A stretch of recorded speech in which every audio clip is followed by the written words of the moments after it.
ইদানিং কোথাও ঘুরতে গেলে খুব মায়া লাগে, যেখানে যাই, যে জায়গাটায় যাই, ওটার অবস্থা দেখলে খুব মায়া হয়। কারণ আমাদের স্বভাব হয়ে দাঁড়িয়েছে যে আমরা যেখানেই যাই সেখানে এটা ময়লা করে ফেলে আসি। কোথাও গেলাম, সাথে বিরিয়ানি নিয়ে গেলাম, বিরিয়ানির প্যাকেট জায়গায় ঘুরে বিরিয়ানি খেয়ে প্যাকেটটা ওখানে ফেলে চলে আসলাম। তো এটা খুবই একটা বাজে আমাদের অভ্যাস। এই অভ্যাসটা আমাদের ত্যাগ করা উচিত, কারণ জায়গাগুলো আস্তে আস্তে নষ্ট হয়ে যাচ্ছে। যেমন কিছুদিন আগে পর্যন্ত সুংসাং পাড়া যাওয়া যেত না, কেউ কারাডামের পর থেকে সুংসাং পাড়া যাওয়া যেত না, কেউ কারাডামও যাওয়া যেত না, অনেক অনেক পরে এটা চালু হয়েছে। তো এখন দেখা যাচ্ছে কেউ কারাডাম থেকে যখন সুংসাং পাড়া পর্যন্ত রোডটা ক্লিয়ার হয়ে গেছে, ওখানে এখন অনেকটা বলতে গেলে সাজেকের মতো হয়ে গেছে। কারণ সাজেক এত পরিমাণ ট্যুরিস্ট গেছে এবং স্বাভাবিকভাবেই আমরা এটা সাজেককে ধ্বংস করে ফেলছি প্রায়। কারণ এত পরিমাণ ময়লা, ট্যুরিস্ট যাক, আমার কথা হচ্ছে বাইরে লোকজন বা দেশের বাইরে ফরেন কান্ট্রিতে যারা ঘুরে ফিরে, আমি জানি না তারা কি এরকম ময়লা করে কিনা, আমরা কেন করি, আমার মাথায় সেটা আসে না। তো যাই হোক, আমি লম্বা লেকচার না দিই, যেটার জন্য এই ভিডিওর শুরু, এই বাদুজ্য গুহার ভিডিওর শুরুতেই এই ক্লিপটা লাগাচ্ছি। সেটার কারণ হচ্ছে, আমার এই ভিডিও দেখে যদি আপনারা কেউ ইন্সপায়ার হয়ে বা আগ্রহ হয় বাদুজ্য গুহায় যাওয়ার জন্য, অবশ্যই সেটা ভালো, কারণ ঘোরাঘুরি করা সবসময় ভালো এবং সেটাতে মন মানসিকতা সবই ভালো থাকে। তবে আল্লাহর দোহাই লাগে, আপনারা যারা যাবেন, যদি খাবারের কিছু নিয়ে যান, বিশেষ করে সেটা যদি প্লাস্টিকের প্যাকেট হয়, প্লাস্টিক হোক, যাই হোক, কাগজ হোক, আপনারা সেখানে গিয়ে খাবার দাবার যদি খেতে হয়, খেয়ে সেটা আবার সাথে করে নিয়ে আসবেন। আমরা কিন্তু একটা প্লাস্টিক বা একটা অন্য কিছু ওখানে ফেলে আসিনি, যেটা দেখতে ওখানে সৌন্দর্য নষ্ট হয়। আপনারা যাবেন, যে অবস্থায় আপনি যাবেন, যে অবস্থায় দেখবেন, সে অবস্থায় রেখে আবার আসবেন, যাতে আরেকজন গিয়ে ন্যাচারালি দেখতে পায়, যেন কোনো ময়লা বা প্লাস্টিক যেন দেখতে না পায়, তার মনে যেন না হয় যে জায়গাটা নোংরা হয়ে গেল, নষ্ট হয়ে গেল। সবার প্রতি অনুরোধ থাকলো, সবাই ভালো থাকবেন, সুস্থ থাকবেন। আসসালামু আলাইকুম, শুভ সকাল সবাইকে। আজকে শুক্রবার। আজকে অনেক অনেক অনেক দিন পরে আবার ঘুরতে বের হয়েছে। অনেক দিন মাঝখানে গ্যাপ ছিল, বাইক ট্যুর দেওয়া হয়নি। প্ল্যান হচ্ছে রাঙ্গুনিয়া পদুয়া হয়ে বাদুজ্জা গুহা। যেহেতু অনেকগুলো বাদুড় থাকে, সেজন্য এটা স্থানীয়রা এটাকে বাদুজ্জা গুহা বলে ডাকে, তো এই নামেই পরিচিত। এই বাদুজ্জা গুহায় খুব একটা ট্যুরিস্ট যায় না, ইদানিং যাচ্ছে। আমি প্রায় বছর চারেক আগে একবার গিয়েছিলাম, তো তখন আরও অবস্থায় ছিল। তো ইদানিং দেখছি টুকটাক ভিডিও পাচ্ছি ইউটিউবে, লোকজন যাচ্ছে আস্তে আস্তে, কিন্তু খুব একটা না, যেহেতু লোকেশনটাও একটু অড জায়গায়। তো আমি যাচ্ছি রাউজান থেকে, রাউজান জলিলনগরের পাশ দিয়ে যেই রোডটা বের হয়ে গেছে, পাহাড়তলি দিয়ে বের হয়েছে, ওই রোড দিয়ে বের হব। এটা চুয়েটের সামনে দিয়ে বের হবে। তো এটা দিয়ে বের হয়ে গোডাউন বাজার হয়ে পদুয়া হয়ে তারপর যাব। তো যারা চট্টগ্রাম শহর থেকে যেতে চান, তারা করবেন হচ্ছে চট্টগ্রাম শহর থেকে কাপ্তাই রাস্তার মাথা হয়ে পাহাড়তলি, গোডাউন বাজার দিয়ে পদুয়া। তো এটা ভেঙে ভেঙে যেতে হবে। কাপ্তাই প্রথমে চট্টগ্রাম শহর থেকে কাপ্তাই রাস্তার মাথায় আসতে হবে। কাপ্তাই রাস্তার মাথা থেকে আপনাকে যেতে হবে, ওখান থেকে ডিরেক্ট সিএনজি নেওয়া যায়, অথবা আপনি ওখান থেকে ভেঙে ভেঙে আসতে পারেন। ওখান থেকে গোডাউন পর্যন্ত মনে হয় সিএনজি আছে লোকাল। আবার যদি আপনারা গ্রুপ করে আসেন, তাহলে একটা ভাড়া করে নিয়ে আসলেই হয়। খুব বেশি হলে 500-600 টাকা পর্যন্ত নিতে পারে, এটা আমার ধারণা, আমি শিওর না। আর আরও যদি কস্ট মিনিমাইজ করতে চান তাহলে বাস আছে, বাস কাপ্তাই পর্যন্ত যায়, ওই বাসে করে আপনি গোডাউন বাজারে নেমে যেতে পারেন।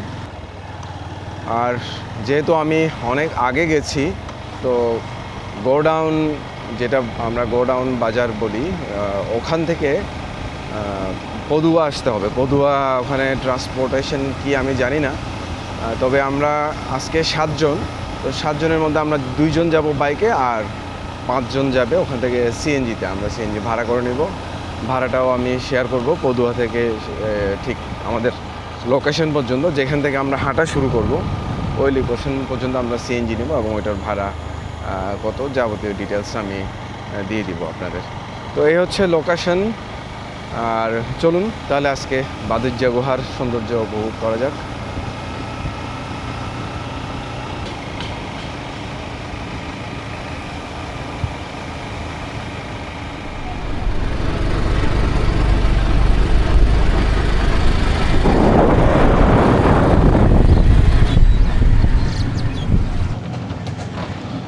দেখ, আমরা অনেক ঝামেলার পরে যাত্রা শুরু করছি।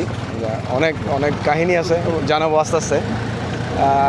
যেটা হচ্ছে গোডাউন, যেটা বলছিলাম যে কমিউনিকেশন, যারা চট্টগ্রাম থেকে আসবেন আপনারা কাপ্তাই রাস্তার মাথা হয়ে গোডাউন আসবেন। গোডাউন থেকে লোকাল সিএনজি আছে, সিএনজি দিয়ে রাজারহাট 50 টাকা নিবে। ওখান থেকে আবার অন্য লাইনের সিএনজি আছে। তো এখন যেখানে যাব এক্স্যাক্টলি নামটা আমি ঠিক জানি না, আমি লোকেশনে গিয়ে নামটা জানাতে পারবো। তো গোডাউন থেকে রাজারহাট পর্যন্ত হচ্ছে 50 টাকা। আমরা এখন রাজারহাট নামছি। আজকে আমার সাথে ট্যুরমেট হচ্ছে রবিন, আর হচ্ছে তান্ত্রিক মগা বৈদ্য। আমরা আছি এই যে মগা মগা জগা জগা জগা মগা বগা। আমরা এই 3 জগা মগা বগা মিলে আজ কিছু জিনিস আবিষ্কার করার জন্য যাব। চলেন, বাদুরের গুগু। যাক, আমরা এখনো শিওর না যে লোকেশন কোন দিকে। রাজারহাট এখান থেকে জিজ্ঞেস করে তারপর আমরা আগাবো। জগা মগা বগা, জগা মগা মগা বগা।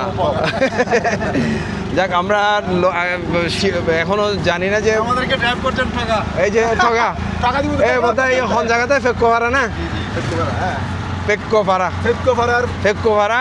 মানে আমরা যাচ্ছি রাজারহাট থেকে ফেক্কো ভাড়া, গাড়ি নিছি 150 টাকা।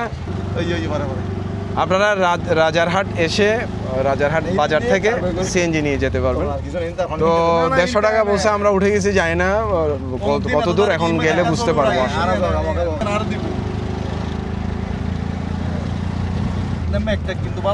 হ্যাঁ, দারুণ না? যাক, আমরা রাইট ট্র্যাকে আছি।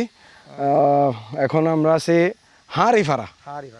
মানে এটা হাঁড়ি না, হাঁড়ি সাত গিয়ে বাসায় যদি হইতলে হাঁড়ি ভাড়া হম পড়িব। এখন শুদ্ধ ভাষাত কি হয় হইতে ইত্যাদি। দোকান থেকে বায়োডিন নিচ্ছিলাম, ওখানে চাচা বলল ট্র্যাকটা বেশ কঠিন। যাই হোক, আমরা এটাই চাচ্ছিলাম। এখন কথা হচ্ছে যেতে পারি কি না, দেখা যাক। পেক্কোপাড়া এসে নামছি, এখান থেকে একটু চাটা খাবো, তারপর এখান থেকে একজন গাইড জোগাড় করে আমরা রওনা দিব। চলো, পেকুয়াপাড়া থেকে আমরা একজন গাইড নিয়ে রওনা দিলাম। অনেক আগে একবার এসেছিলাম, এখন একটু একটু মনে পড়তেছে এই যে রোডটা। এখানে প্রচুর মাটির ঘর দেখা যাচ্ছে, সুন্দর ঘরটা।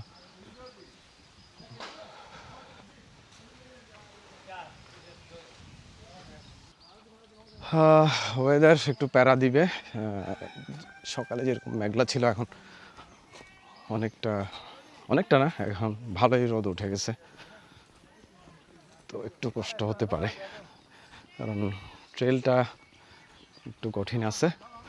আর এখন যেহেতু বর্ষার সময়, এখন একটু আরও সমস্যা হবে, স্লিপি থাকতে পারে আর জোক থাকতে পারে। আর আমাদের সাথে আছেন আমাদের গাইড অনুমং, উনি আজকে আমাদের লিড করে নিয়ে যাচ্ছেন।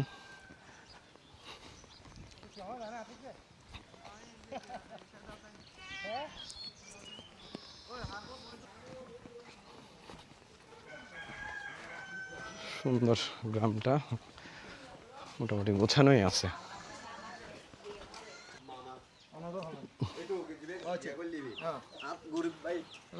আচ্ছা দাদা হনুমং,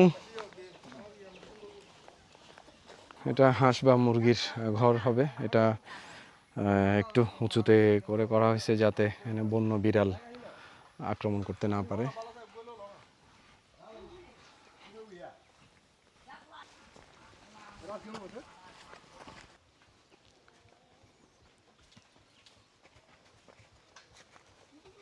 ওই গোয়া পর্যন্ত যাইতে কতক্ষণ লাগিব? হ্যাঁ, যেটাই বলছিলাম, আমাদের হয়তো 1 ঘন্টা 1.5 ঘন্টা লাগতে পারে। ওটা ওনাদের জন্য আরও কম সময়।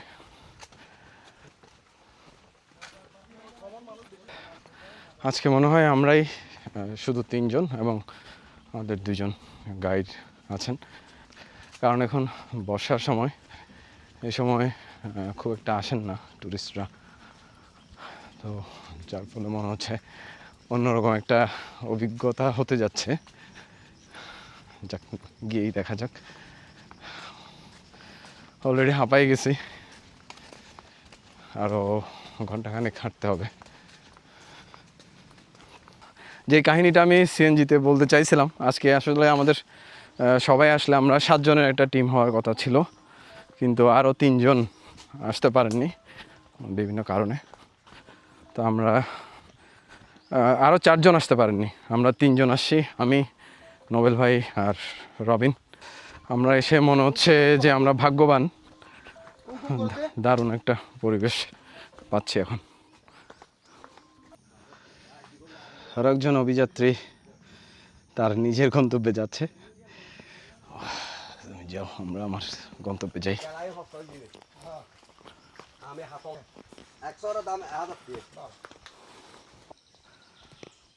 চমৎকার একটা আলো ছায়ার পরিবেশ,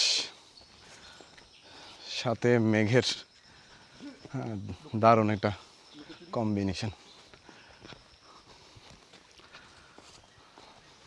এটা হয়তো শরতে আসলে আরও সুন্দর লাগতে পারে, তবে বর্ষার সৌন্দর্য বর্ষাতেই, বিশেষ করে পাহাড়ে।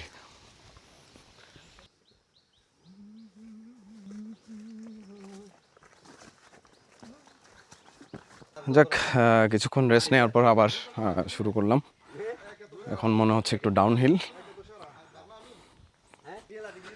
পাহাড়ে ডাউনহিলটা কষ্টকর আপহিলের চেয়ে, কারণ পায়ে ব্যথা হয়ে যায়, বিশেষ করে হাঁটু এবং পায়ের মাসেল টান টান হয়ে যায়।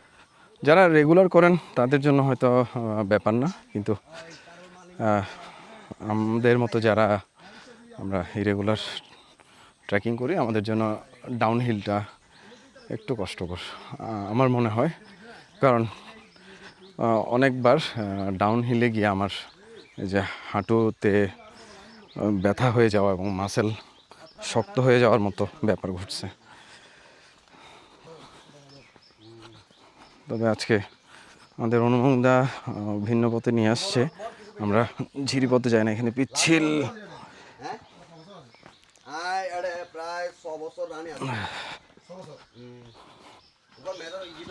তারপরও এই ধরনের কষ্টগুলো আসলে কষ্টই মনে হয় না যখন সহি সালামতে ঠিক জায়গায় পৌঁছানো যায়।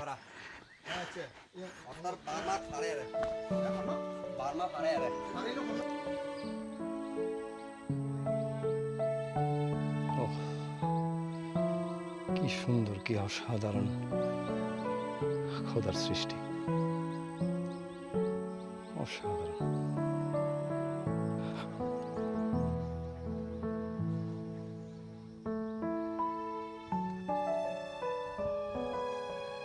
একটু কষ্ট না করলে এসব জায়গা আসলে দেখা হয় না।